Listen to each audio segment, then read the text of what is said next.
What is a pro subscribe कर लो। तो दोस्तों फोर्ड अगर आप देखें इंडिया से ऑलमोस्ट एक्सटिंक्ट हो गया है। इस ब्रांड की थोड़ी बहुत गाड़ी इंडिया में अभी बची हुई है, एक दो चार सर्विस सेंटर बचे हुए हैं, पर ब्रांड ऑलमोस्ट कोशिश करे अपना 10 साल वाला सर्विस पीरियड इनका खत्म हो, ये ब्रांड इंडिया को प्रॉपर्ली टाटा बाय बाय बोले और इनकी जो फैक्ट्री वगैरह वो थोड़ी बहुत काम करती रहेगी, एक्सपोर्ट करती रहेगी। और जो दोस्तों कुछ साल पहले कुछ महीने पहले से एमओयू साइन नहीं हो रहे थे तमिलनाडु की गवर्नमेंट के बीच में फोर्ड के बीच में, I don't think so they are going to concrete और कुछ होने वाला, उनसे बातें चल रही है मेरे ख्याल से। और फोर्ड दोस्तों अगर आप देखें तो पर बाहर की मार्केट में एकदम अपनी स्ट्रैटेजी को चेंज कर रहा है, एकदम नई टेक्नोलॉजी और इनोवेशंस को ऐड कर रहा है अपनी गाड़ी के अंदर, ताकि नए इमर्जिंग कार मार्केट से और नए इमर्जिंग कार ब्रांड से वो कंपीट कर पाए और बहुत बढ़िया अपने आप को ग्रो कर पाए। जीएम तो दोस्तों ऑलमोस्ट खत्म हो गया है और बाकी सारे कार मेकर्स भी इतना कुछ बढ़िया काम नहीं कर रहे हैं American. Ford is I think so still performing a bit better. और फोर्ड ने चाइना में कंपीट करने के लिए अपनी ब्रोंको एसयूवी के अंदर एकदम नई टेक्नोलॉजी को इंटीग्रेट कर दिया है, इस गाड़ी को एकदम चेंज कर दिया है और लिटरली डिफेंडर से आधे से भी कम प्राइस में इस गाड़ी में आपको उससे डबल रेंज मिलती है, उससे आपको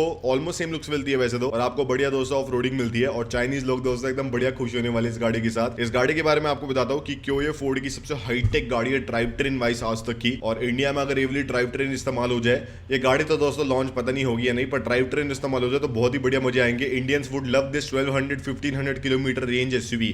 तो दोस्तों अगर आपको पता होगा फोर्ड की जो अमेरिकन मार्केट है उसमें इनकी जो फ्लैगशिप ऑफ रोडिंग एसयूवी उसका नाम है ब्रोंको। अब ब्रोंको का थोड़ा एक सिटी ओरिएंटेड वर्जन आता है जिसका नाम है ब्रोंको स्पोर्ट, जो कि स्टार्टिंग उसकी पहले होती थी 20 लाख रुपए की, अब महंगा हो गया 30-35 लाख हो गया स्टार्टिंग वाला वर्जन। और काफी छोटी सी दोस्तों एसयूवी है, क्रेटा से थोड़े बड़े साइज की है, बॉक्सेस के अंदर आपको लुक्स मिलती है, ऑफ रोडिंग ओरिएंटेड थोड़ी बहुत आपको फील मिलती है। प्रॉपर ऑफ रोडिंग ओरिएंटेड गाड़ी है नहीं है ब्रोंको स्पोर्ट, पर आपको वैसी थोड़ी बहुत लुक्स मिलती है, वैसी आपको थोड़ी बहुत फील मिलती है। अब फोर्ड ने सोचा दोस्तों क्यों ना इस गाड़ी को हम चाइना के अंदर लॉन्च करें, पर चाइना में दोस्तों कुछ ज्यादा कॉम्पिटिशन है, आपको पता है गाड़ियों के अराउंड काफी ज्यादा हाईटेक टेक्नोलॉजी का इस्तेमाल होने शुरू हो गया है गाड़ियों के अंदर, और ऐसे बहुत तगड़ी रेंज आने लग गई है, बहुत तगड़ी हॉर्स पावर आने लग गई है, बहुत तगड़ी फीचर आने लग गया है। तो फोर्ड दोस्तों अगर अपना अमेरिकन वाला मॉडल ही इस्तेमाल करते चाइना में लॉन्च करने के लिए, तो कंपटीशन ऑलरेडी इतना हाई था, कुछ ज्यादा हो नहीं पाता, और वो बेकार में इतने पैसे खर्चते इस गाड़ी को चाइना में लॉन्च करके, सेल्स होनी नहीं थी दोस्तों। तो दोस्तों फोर्ड ने एकदम नई स्ट्रैटेजी का इस्तेमाल करा और एक चाइनीज कार मेकर के साथ कोलैबोरेट करा इस गाड़ी में चेंजेस करने के लिए। और क्या बढ़िया चेंजेस करे दोस्तों, क्या बढ़िया टेक्नोलॉजी डाल दी इस गाड़ी के अंदर, जिसमें ब्रोंको न्यू एनर्जी का इन्होंने चाइना के अंदर लॉन्च करा है, जो कि एक तरह से ब्रोंको का थोड़ा रीडिफाइंड वर्जन है चाइनीज मार्केट के लिए,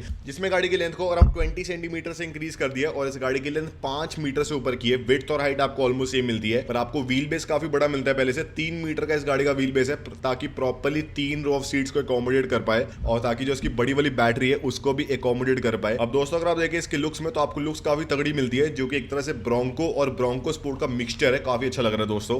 जिसमें अगर आप देखें सामने इस गाड़ी में आपको एकदम अपराइट सा बोनेट मिलता है, जिसमें ऐसे थोड़ा हुड ऊपर को निकला हुआ है, दिखाने के लिए कि भाई इसके अंदर तो बहुत बड़ा इंजन है। इंजन दोस्तों पर इसका बहुत छोटा सा, इतना कुछ बड़ा इंजन नहीं है। वही दोस्तों अगर आप गहराई में देखें तो हुड के अंदर आपको जगह मिलती है, एक एयर वेंट मिलता है, जिससे एयर ऐसे बढ़िया पास हो पाएगी, इसके छत के ऊपर जाएगी, बढ़िया बढ़िया ऐसे आपको ड्रैग कोफिशिएंट मिलेगा। सामने आपको ब्रोंको का बैज मिलता है, आपको लेटरिंग मिलती है, और आपको लाइट एकदम ऐसे एलईडी वाली मिलती है, गोल गोल सी, जिसमें आपको एक बार से मिलता है। ये लाइटें काफी कुछ डिफेंडर जैसी दिख रही है। नीचे आपको बम्पर में काफी कुछ सब कुछ इंक्लोज मिलता है, प्लास्टिक आपको सारा कुछ मिलता है, थोड़ा बहुत मेश कार्बन फाइबर वाली फिनिश है, पर ऑब्वियसली वो रियल कार्बन फाइबर नहीं है। और बम्पर में आपको सामने भी छोटे छोटे एयर वेंट्स और मिलते हैं, जो कि इसके पहियों के ऊपर एयर पास करेंगे, ताकि आपको बढ़िया और मजा आए इस गाड़ी को चलाने में। साइड में ऑब्वियसली इस गाड़ी की लेंथ काफी बड़ी हो गई है, आपको 2 रो ऑफ दरवाजे मिलते हैं ऑब्वियसली, और आपको ऑफ रोडिंग ओरिएंटेड काफी बढ़िया दिखने वाले टायर्स मिलते हैं। पर दोस्तों अगर आप ध्यान से देखें तो इसके जो व्हील्स है काफी कुछ कवर्ड से है, उनके अंदर ऑफ रोडिंग ओरिएंटेड फील है, पर काफी कवर्ड से है, ताकि दोस्तों ऑफ रोडिंग वाली आपको लुक्स भी मिले, ऐसे एकदम झाटू सा कवर नहीं कर दिया टेस्ला की तरह, और आपको प्रॉपर दोस्तों ऐसा मजा भी आया इसको देखने में, ऐसे भाई थोड़ा इलेक्ट्रिफिकेशन भी करनी है ना। साइड में आपको ओआरवीएम काफी सही मिलता है, पर अगर आप इसके डोर हैंडल देखें आपको इंटीग्रेटेड वाले मिलते हैं एज कम्पेयर टू बाहर वाले, क्योंकि दोस्तों इलेक्ट्रिक गाड़ी तो कई तो दोस्तों उन्हें बचाना ही पड़ेगा ना, डिब्बा तो उन्होंने बना ही दिया। छत में आपको बहुत ही मोटे मोटे रूफ रेल्स मिलते हैं, जो कि एकदम फंक्शनल है। और सामने अगर आप देखें इसकी विंडशील्ड के ऊपर आपको एक लाइटर सेंसर मिलता है, काफी कूल सा लग रहा है, अलग अलग लग रहा है दोस्तों। मुझे अगर मैं आपको सच बताऊं, मुझे पसंद नहीं कि मेरी गाड़ी पे ऐसे मोटा है एक सेंसर हो, मुझे अजीब लगता है वो, पर दोस्तों चलो सही है भाई, इससे सिक्योरिटी काफी बढ़ती है।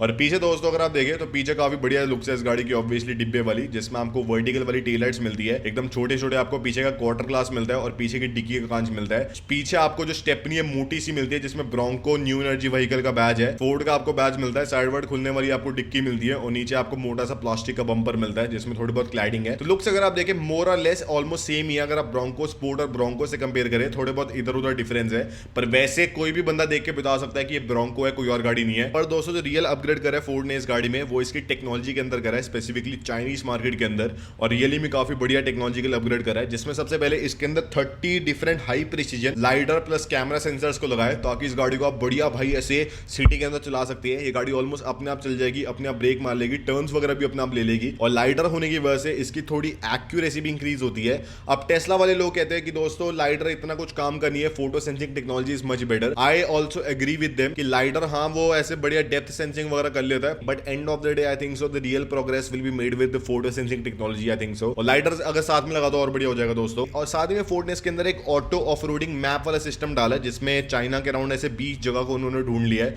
जिसके अंदर आपको ऑटोमेटिकली अगर ऑफ रोडिंग करनी है आप उसको चूज कर सकते हो। गाड़ी अपना वहां की नेविगेशन लगा लेगी और वहां पे जाके फिर गाड़ी आपको असिस्ट करेगी बढ़िया ऑफ रोडिंग करने के लिए। और साथ ही में फोर्ड ने सोशल मीडिया ऐप से बना दिया कि मान लो अगर आपको भी कोई बढ़िया ट्रेल मिलता है जिसमें बढ़िया ऑफ रोडिंग हो रही है, तो आप उसको ऐसे डाल सकते हो और वो बाकी सारे ब्रोंको स्पोर्ट ओनर्स को भी दिख जाएगा कि भाई यहाँ पे बढ़िया ऑफ रोडिंग हो रही है। हमारा एक भाई गया था ऑफ रोडिंग करने के लिए यहाँ पे, मैं भी चलता हूँ यहाँ पे बढ़िया ऑफ रोडिंग करने के लिए।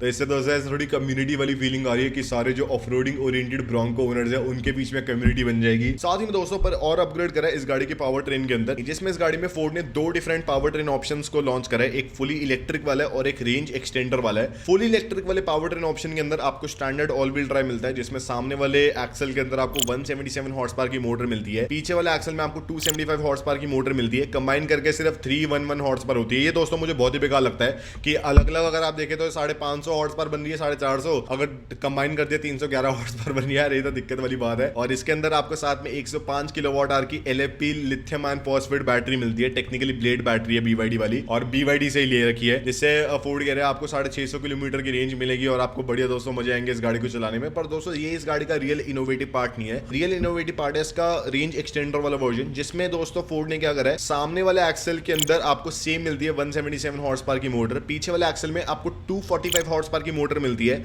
तो इलेक्ट्रिक वाले वर्जन से 30 हॉर्स पावर कम है इसकी मोटर में पीछे वाला एक्सल में। साथ ही में दोस्तों पर आपको इसके हुड के अंदर एक 1.5 लीटर का टर्बो इंजन मिलता है, जो कि 150 हॉर्स पावर प्रोड्यूस करता है। अब दोस्तों जो ये वाला इंजन है इसके पहियों को नहीं चलाता, बल्कि एक जनरेटर का काम करता है जो कि पावर प्रोड्यूस करेगा और एंड में जाके फिर इसकी बैटरी को चार्ज करता रहता है। और बैटरी भी इसकी छोटी कर दी है, जो नॉर्मल वाले वर्जन में आपको 104 किलोवाट की मिलती है, इससे एक्सटेंडेड रेंज वाले में आपको 44 किलोवाट आवर की मिलती है।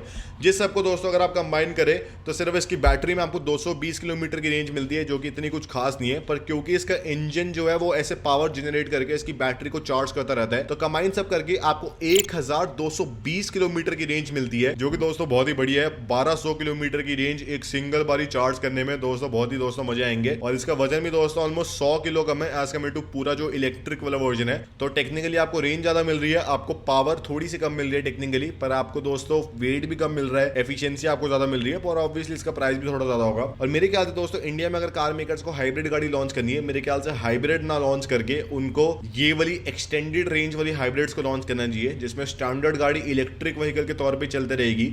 जब भी उसकी बैटरी कम होगी उसका इंजन भाई जनरेटर का काम करेगा और बढ़िया बैटरी को चार्ज करेगा, जिससे टेक्निकली है वो इलेक्ट्रिक व्हीकल ही, पर आपको रेंज एंजाइटी कम होने वाली है और मैक्सिमम आपका यूजेज इलेक्ट्रिक वाले फॉर्मेट में होने वाला है। ये दोस्तों मेरे ख्याल से काफी दोस्तों बढ़िया चीज है। और साथ में दोस्तों इसमें एक और क्या फायदा होता है फिजिक्स वाला, अगर आपको एस्पेक्ट समझाऊं तो, क्योंकि जो इंजन है वो जनरेटर का काम कर रहा है एज कम्पेयर टू गाड़ी के पहियों को प्रोपेल करना, तो हर एक पार्ट के अंदर जो एनर्जी लॉस होता है वो भी कम होता है, तो इंजन ज्यादा एफिशिएंटली पावर को प्रोड्यूस कर पाएगा एज कम्पेयर टू अगर उसकी रेव कम हो रही है, ज्यादा हो रही है, जो एनर्जी लॉस हो रहा है डिफरेंट पार्ट्स में। तो दोस्तों ये मेरे ख्याल से बहुत ही एफिशिएंट तरीका है। आप दोस्तों बताना क्या आपको लगता है कि फोर्ड ब्रोंको स्पोर्ट अगर ये वाली इंडिया में आती है, मान लो 70-80 लाख के प्राइस में भी आती है, क्या आप इस गाड़ी को परचेज करोगे? मेरे ख्याल से दोस्तों बहुत लोग परचेज कर लेंगे, क्योंकि पैसे की वैल्यू रही नहीं है। मद्दू से GLC वगैरह 80 लाख की हो गई है, तो ये 50-60 लाख की हो भी गई तो क्या दिक्कत है। ये था आज की वीडियो में। अगर आपको पसंद है like share subscribe to pros aristo car bro.